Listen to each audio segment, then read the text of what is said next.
Good evening po mga kuya, ate. Dito tayo ngayon sa Beef Homes ulit. Mag-additional po tayo ng tatlong camera. Yan po yung in-install na natin. So bali po yan. Bali 12 po yan, 12. Magdadagdag po tayo ng tatlong camera.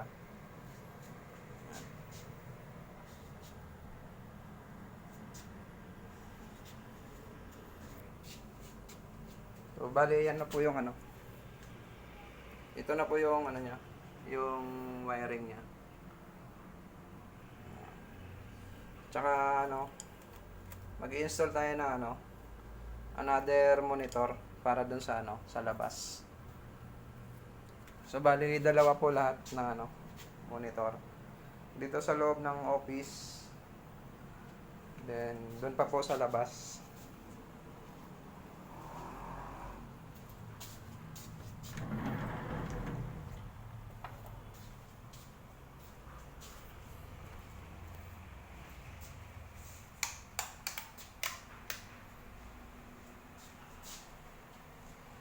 Diyan po sa ilalim ng ng aircon nilalagay. Yan po yung yun yung monitor.